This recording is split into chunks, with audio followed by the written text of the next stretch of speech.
Doctor ಈಗ ತಾನೇ ಹೇಳ್ತಾ ಇದ್ರು ಮಕ್ಕಳನ್ನ ನೋಡ್ಕೊಳ್ಳೋದು ಪೋಷಕರ ಕರ್ತವ್ಯ. ಹೌದು, ಈಗ ಬೆಂಗಳೂರು ಅಥವಾ ಈ ರೀತಿ ಅಭಿವೃದ್ಧಿ ಆಗ್ತಾ ಇರುವಂಥ ನಗರಗಳಲ್ಲಿ ವಾಸ ಮಾಡೋರು ಏನು ಮಾಡ್ತಾರೆ, ಮಕ್ಕಳನ್ನ ಬೇರೆ ಕಡೆ ಕರ್ಕೊಂಡು ಹೋಗಿ ಸೇರಿಸಿರ್ತಾರೆ.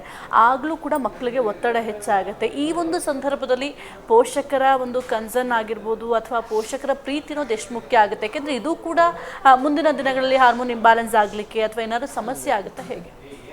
ಡೆಫಿನೆಟ್ಲಿ ಹೌದು.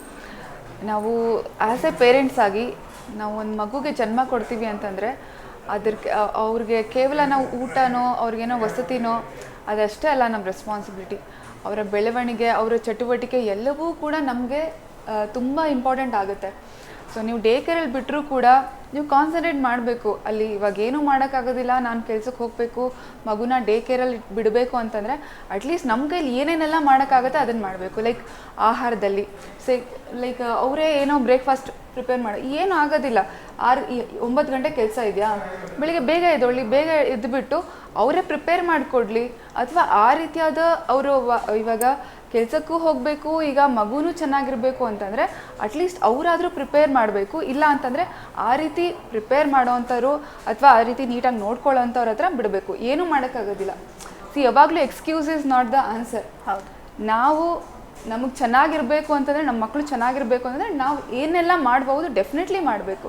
ಏನೋ ಮಗು ಮಾಡಿದ್ವಿ, ಅವ್ರು ಬೆಳಿಬೇಕು, ಏನೋ ಒಂದು ಕಡೆ ಹಾಕೋದು ಅದು actually that is not a responsibility of a parent.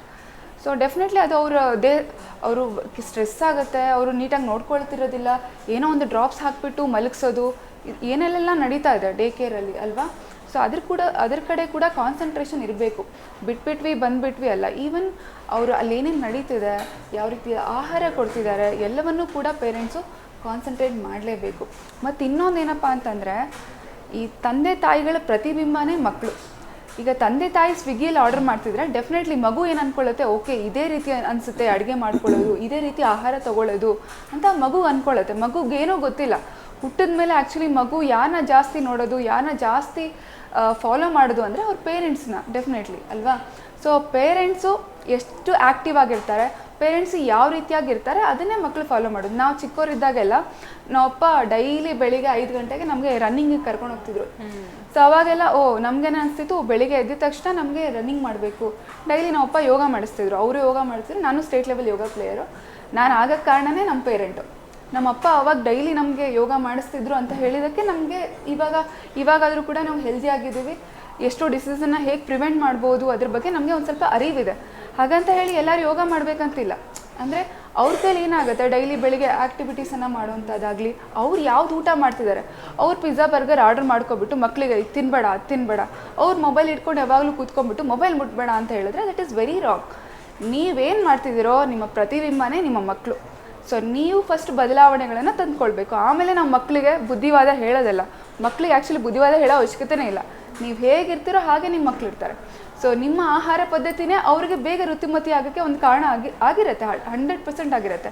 So processed food ಇವಾಗ ಏನು ಅಂದ್ಕೊಂಡಿದ್ದೀವಿ ಅಂದರೆ, ನಾವು ಶ್ರೀಮಂತರು, ನಮ್ಮ ಹತ್ರ ಚೆನ್ನಾಗಿ ದುಡ್ಡಿದೆ ಅಂತಂದರೆ ಅದನ್ನು ಇನ್ನೇನಪ್ಪ ಯೂಸ್ ಮಾಡ್ಕೊಳ್ಳೋದು, ಆರಾಮಾಗಿರಬೇಕು, ಕೆಲಸದವ್ರು ಇರಬೇಕು, ಏನು ಸ್ವಿಗ್ಗಿ ಝೊಮ್ಯಾಟೊ ಶ್ರಮ ಇರಬಾರ್ದು.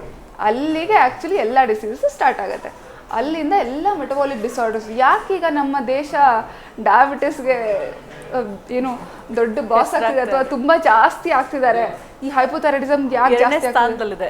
2ನೇ ಸ್ಥಾನದಲ್ಲಿದೆ. ಹೌದು, ಹೈಪೋಥೈರಾಯ್ಡಿಸಮ್ ಚಿಕ್ಕ ಮಕ್ಕಳಲ್ಲಿ. ನನಗೆ 7 ವರ್ಷದ ಮಗು, ಮೊನ್ನೆ ಒಂದು ಪೇಷಂಟು 7 ವರ್ಷದ ಮಗುಗೆ ಹೈಪೋಥೈರಾಯ್ಡಿಸಮ್, 7 ವರ್ಷದಲ್ಲೇ ಫುಲ್ಲು ಒಬೆಸಿಟಿ ಇದೆ ಆ ಮಗುಗೆ. ಯಾಕೆ ಹಿಂಗೆ ಆಗ್ತಿದೆ ಅಂದರೆ ಬಿಕಾಸ್ ಆಫ್ ಲೈಫ್ ಸ್ಟೈಲ್. ಮತ್ತು ಇನ್ನೊಂದು ನಾನು ನೋಡ್ತಾ ಇರೋದಂದರೆ, ಈ ನಡುವೆ ಪೇರೆಂಟ್ಸು ತುಂಬ ಸ್ಟ್ರೆಸ್ ಮಾಡ್ತಾರೆ. ಡ್ಯಾನ್ಸ್ ಕ್ಲಾಸ್ಗೆ ಹೋಗಬೇಕು, ಸಂಗೀತಕ್ಕೂ ಹೋಗಬೇಕು, ಎಲ್ಲದರಲ್ಲೂ ಫಸ್ಟ್ ಬರಬೇಕು. ಫಸ್ಟ್ ಅದನ್ನು ನಾವು ಸ್ಟಾಪ್ ಮಾಡಬೇಕು. ಆ್ಯಕ್ಚುಲಿ ಮಕ್ಕಳು ಬೆಳವಣಿಗೆ ಎಸ್ಪೆಷಲಿ 12-15 ವರ್ಷದವರೆಗೂ ಸ್ಟ್ರೆಸ್ಸನ್ನು ನಾವು ಕೊಡಬಾರ್ದು. ಮಕ್ಕಳಿಗೆ ಎಷ್ಟು ಬೇಕೋ ಅಷ್ಟು, ಎಲ್ಲದರಲ್ಲೂ ನೀವು ಫಸ್ಟ್ ಬರಬೇಕು, ಎಲ್ಲ ವಿದ್ಯೆಗಳಲ್ಲೂ ನೀವು ಪಾರಂಗತರಾಗಬೇಕು ಅಂತೇನಿಲ್ಲ. ಹೌದಲ್ವಾ? ನಾವು ಎಲ್ಲ ಏನು ಕಲ್ತ್ಬಿಟ್ಟು ಇವಾಗ ಸರ್ವೈವ್ ಆಗೋಕ್ಕೆ ಏನು ಬೇಕೋ ಅದು ಮಾಡ್ಬೋದು. ಎಲ್ಲರಿಗಿಂತ ನೀನೇ ಸೂಪರ್ ಆಗಿರಬೇಕು ಅಂತ ಹೇಳಿಬಿಟ್ಟು ಎಲ್ಲ ಕ್ಲಾಸ್ಗೆ ಹಾಕಬೇಕು ಅಂತ ಏನು ಅವಶ್ಯಕತೆ ಇಲ್ಲ. ಮಕ್ಕಳಿಗೆ ಯಾವುದ್ರಲ್ಲಿ ಇಂಟ್ರೆಸ್ಟ್ ಇದೆ ಅದರಲ್ಲಿ ಕಳಿಸಿ. ಮಕ್ಕಳಿಗೆ ಫಸ್ಟು ಆಟ ಆಡೋಕ್ಕೆ ಬಿಡಿ ಹೊರಗಡೆ. ಎಲ್ಲ ಕ್ಲಾಸ್ಗೂ ಕಟ್ಟಾಕ್ಬಿಟ್ರೆ ಅವ್ರಿಗೆ ಆಟ ಆಡೋಕ್ಕೆ ಟೈಮ್ ಇರೋದಿಲ್ಲ. ಬರೀ ಓದೋದಾಯಿತು, ಕ್ಲಾಸ್ಗಳಿಗೆ ಹೋಗೋದಾಯಿತು ಅಲ್ವಾ. ಸೊ ಫಸ್ಟು ನಾವು ಸ್ಟ್ರೆಸ್ನು ಕೂಡ ಕಡಿಮೆ ಮಾಡಬೇಕು.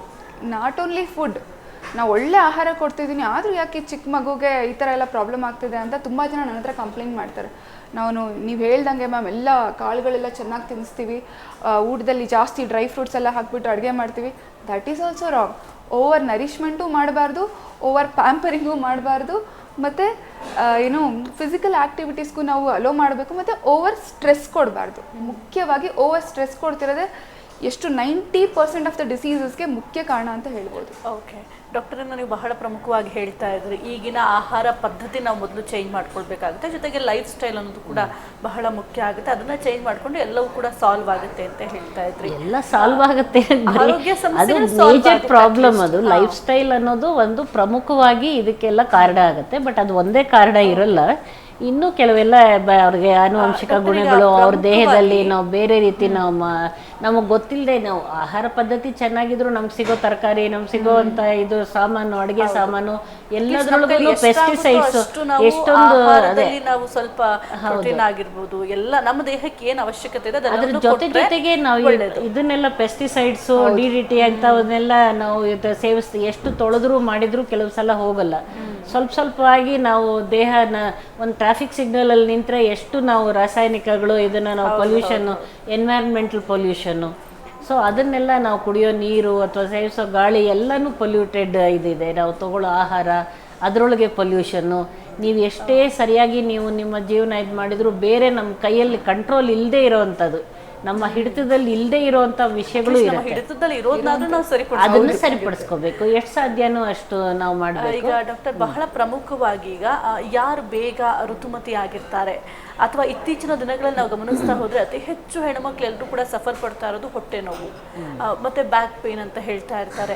ಬೇಗ ಋತುಮತಿ ಆಗೋದ್ರಿಂದಲೇ ಹೊಟ್ಟೆ ನೋವು ಬರುತ್ತಾ ಅಥವಾ ಏನ್ ಪ್ರಾಬ್ಲಮ್ ಏನು, ಅಥವಾ ಮುಂದಿನ ದಿನಗಳಲ್ಲಿ ಈಗ ಏನಾದ್ರೂ ಪೋಷಕರು ನೆಗ್ಲೆಕ್ಟ್ ಮಾಡಿದ್ರೆ ಬಿಡು ಯೂಶಲಿ ಎಲ್ಲರೂ ಕೂಡ 8 ವರ್ಷ 10 ವರ್ಷ ಈಗ ಅದೊಂದು ರೀತಿ ಹೆಂಗಾಗಿದೆ ಅಂದ್ರೆ ಅದು ಕಾಮನ್ ಅನ್ನೋ ರೀತಿ ಆಗ್ಬಿಟ್ಟಿದೆ. ಹಾಗಾಗಿ ಅದನ್ನೇ ವಿ ಆರ್ ನಾರ್ಮಲೈಸಿಂಗ್, ಅದು ನ್ಯೂ ನಾರ್ಮಲ್. ಸ್ವಲ್ಪ ಬೇಗ ಋತುಮತಿ ಆಗೋದು, ಬೇಗ ಅವ್ರ ಹದಿಹರಿಯ ಕಾಲಿಡೋದು, this is new normal. Age ಕಡಿಮೆ ಆಗಿದೆ ಅನ್ನೋದನ್ನ ಅದನ್ನ ಅಕ್ಸೆಪ್ಟ್ ಮಾಡ್ಕೊಳ್ಳಿ. ಈ ತರ ಸಮಸ್ಯೆಗಳನ್ನ ಮುಂದಿನ ದಿನಗಳಲ್ಲಿ ಆ ಮಕ್ಕಳು ಎದುರಿಸಬೇಕಾಗುತ್ತಾ ಹೇಗೆ? ಈ ಅರ್ಲಿ ಮೆಚುರಿಟಿಯಿಂದಾನೇ ಎದುರಿಸ್ಬೇಕು ಅಂತೇನಿಲ್ಲ, ಅದಕ್ಕೆ ಅದರದೇ ಆದ ಕಾರಣಗಳಿದೆ.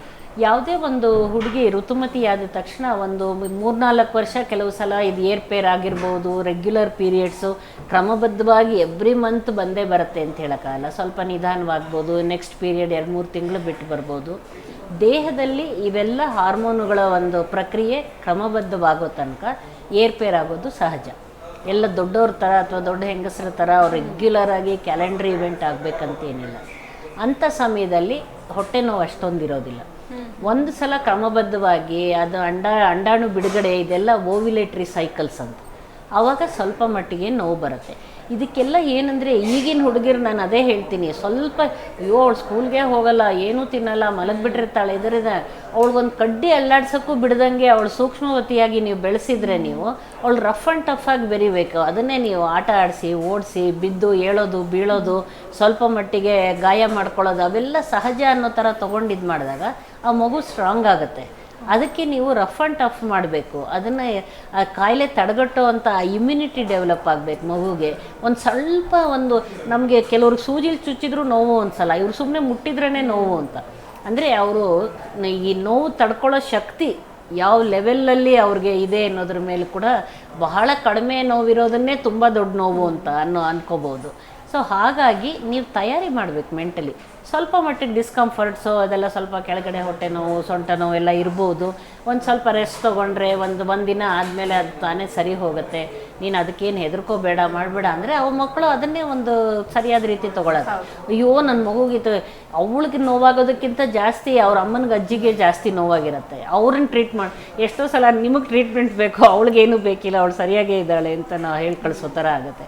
ಆ ಥರ ಇವರು ಆ ಥರ ರಿಯಾಕ್ಟ್ ಮಾಡೋದ್ರಿಂದ ಆ ಮಗು ಇನ್ನಷ್ಟು ಆ ಹುಡುಗಿ ಅಯ್ಯೋ ನನಗೇನೋ ಆಗೋಗ್ಬಿಟ್ಟಿದೆ ಇವರೆಲ್ಲ ಹಿಂಗೆ ಆಡೋದ್ರಿಂದ ಅನ್ನೋದು ಅವಳಿಗೆ ಆ ಥರ. ಸೊ ಅವ್ರಿಗೂ ನೀವು ಕೌನ್ಸೆಲಿಂಗ್ ಮಾಡಬೇಕು. ಸ್ವಲ್ಪ ಮಟ್ಟಿಗೆ ಬರುತ್ತೆ, unless it is very severe. ನಿಜವಾಗ್ಲೂ ಕೆಲವರಲ್ಲಿ ತುಂಬ ತೀವ್ರತರವಾದ ಒಂದು ಹೊಟ್ಟೆ ನೋವು ಬಂದರೆ ಅಂಥ ಮಕ್ಕಳಿಗೆ ಮತ್ತೆ ಏನಾದರೂ ಸ್ಕ್ಯಾನಿಂಗು, ಏನಾದ್ರು ಗಡ್ಡೆ ಇದೆಯಾ, ಇನ್ನೂ ಎಂಡೋಮೆಟ್ರಿಯೋಸಿಸ್ ಇನ್ಫೆಕ್ಷನ್ಸ್ ಇದೆಯಾ, ಅದನ್ನೆಲ್ಲ ನಾವು ಕಂಡಿಡ್ಕೋಬೇಕಾದ್ರೆ ಬಟ್ ಸಹಜವಾಗಿ ಪ್ರೈಮರಿ ಡಿಸ್ಮೆನೋರಿಯಾ ಅಂತ ಹೇಳ್ತೀವಿ, ಅದಕ್ಕೆ ಅಷ್ಟೊಂದೇನು ತಲೆ ಕೆಡಿಸ್ಕೊಳ್ಬೇಕಾಗಿಲ್ಲ.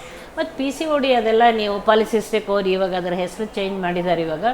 ಅದರಿಂದ ಅದನ್ನೆಲ್ಲ ಒಂದು ಅದೇ ಎಗೈನ್ ಆಹಾರ ಪದ್ಧತಿ, ಡಯಟ್ ಆ್ಯಂಡ್ ಎಕ್ಸರ್ಸೈಸ್, ಆ ಕಾರಣಗಳಿಂದ ಕೂಡ ಅವ್ರಿಗೆ ಅದೆಲ್ಲ ತೊಂದರೆ ಆಗುತ್ತೆ. ಬಟ್ ಅದೇ ಒಂದು ಬೇರೆ ಡಿಫ್ರೆಂಟ್ ಇದು ಎಂಟಿಟಿ ಅಂತ ಹೇಳ್ಬೋದು.